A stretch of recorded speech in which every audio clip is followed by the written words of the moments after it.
Good morning. Ngasi card ngasi ding ngasi Rashi ki matung ina ko ka trying to katong thok jage trying to hidagi sai shagi Rashi ma pado khala khala ka admai taro yeng ngasi ko Rashi tara ni thoi card tara ni thoi ko do khoi ahan bas da leire ko ani shu bas da leire ahum se da leire mari manga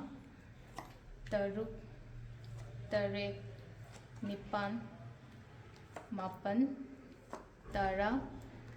taramathoi taranithoi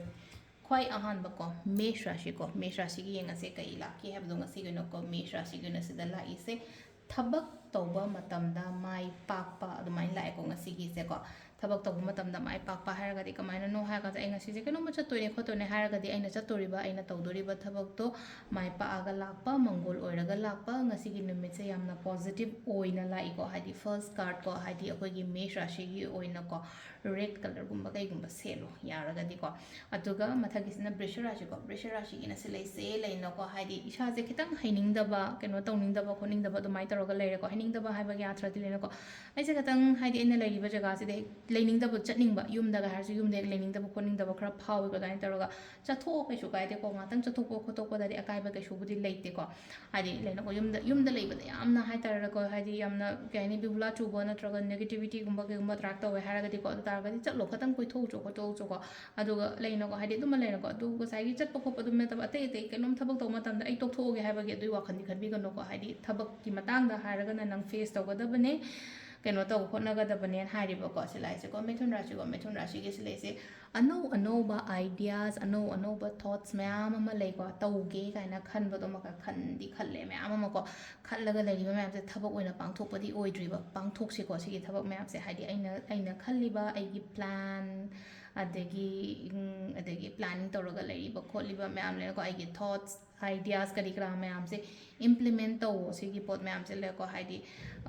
aduda work to one hari basida ko aduga karkat ki na silai che ko positive oyo yamna ngasi se laino ko positive oyo aina chaturi ba thabak se ai yani haina khalod mai chapu ngasi nume se phani da ai gi damak ta kaina khando ko mai taro phani da ha ba gi address lena ko stars means blessings never se lai se maka aduga next ta khoi gi sing rashi gi oina le confident lai yo nung sha su la ai ko confident ta khatana lai yo chatori ba khotori ba ma'am se ko definitely ai mai pa kani aina mongol oigani aingonda kanam henjan bangam moi ha ba gi adugi wakhana ma thambiu ko next na khoi gi kaino ko kainarashi ko ina phai pisa nungsa kai ka lakpa khopa imung manung shanti da leiba nungsi chana leimina ba khomina ba families members adegi friends kai ka sugumba mayam se leina ko imung da nungai na leiba plus adegi pisa nungsa kari kra khara phajana adum marang kai na adum lai ko sisina khoi kainarashi ko tula gi sle je ko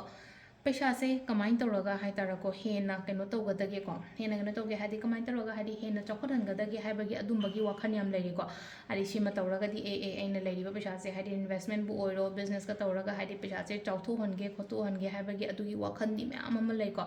अदु थबक ओइना पांगथोपदि ngamdriba se हादि थादसिरा और थादरोइसिरा तौसिरा और तौरे फजना खनदरगा तौबियो को आइना खनगे तौरिबा खोलिबा ma'am से को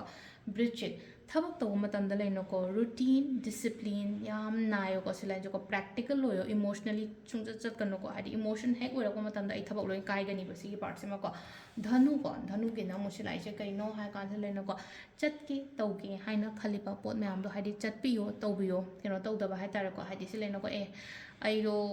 ngamaroida natraga chatlaroisida hana khandaba hari se e kenoma start toge haragadi definitely start tobion hari basida ko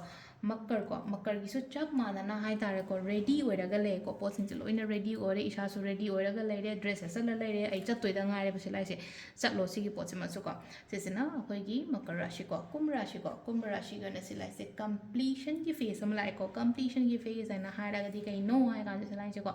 हाइदि थबक लोइसनदब खोचनदब गैगुम्बा लेरगदि को हाइदि अइना थबक तो लोइसलपगुम्बा अमाइ तोरगा अदुदुमा लेरेको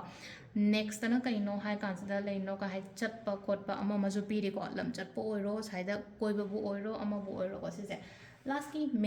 मिन गिसना सिरैसे को हाइदि मिंगोंदा लंबी ताओ को हाइदि अइना खंगजबा हिजबा खोचबा मैम से ताकपियो तंबियो खितंग हाइरे ꯑꯩ ꯃꯦꯠꯁ ꯍꯩ ꯍꯥꯏꯔꯒꯗꯤ ꯃꯦꯠꯁ ꯇꯥꯛꯑꯣ ꯁꯥꯏꯟꯁ ꯍꯩ ꯍꯥꯏꯔꯒꯗꯤ ꯁꯥꯏꯟꯁ ꯇꯥꯛꯑꯣ ꯑꯩ ꯉꯁꯥꯏꯒꯤ ꯑꯩꯅ ꯁꯨꯝ ꯇꯧꯖꯩꯁꯦ ꯑꯩꯅ ꯇꯦꯔꯣ ꯀꯥꯔꯗ ꯑꯩ ꯌꯦꯡꯕ ꯍꯩꯔꯦ ꯑꯗꯨ ꯇꯥꯔꯗꯤ ꯍꯥꯏꯗꯤ ꯃꯌꯥꯝꯒꯤꯗꯃꯛꯇ ꯑꯩ ꯅꯨꯡꯇꯤꯒꯤ ꯁꯨꯝ ꯄꯥꯖꯔꯤꯕ ꯈꯣꯠꯆꯔꯤꯕ ꯁꯤꯒꯨꯝꯕ ꯃꯌꯥꯝꯁꯦꯀꯣ ꯑꯗꯨꯅꯤꯗ ꯁꯤꯗ ꯑꯩꯅ ꯑꯈꯪꯕ ꯍꯩꯕꯁꯤ ꯈꯤꯇꯪ ꯃꯌꯥꯝꯗ ꯁꯦꯌꯔ ꯇꯧꯕꯗ ꯑꯀꯥꯏꯕ ꯀꯩꯝꯇ ꯂꯩꯇꯦꯀꯣ ꯑꯗꯨ ꯁꯤꯗ ꯂꯩꯔꯦ ꯑꯩꯈꯣꯏꯒꯤ ꯔꯥಶꯤꯒꯤ ꯃꯇꯨꯡ ꯏꯟꯅ ꯇꯦꯔꯣ ꯀꯥꯔꯗ ꯔꯤꯗꯤꯡ ꯃꯌꯥꯝ ꯊꯦꯡꯛ ꯌꯨ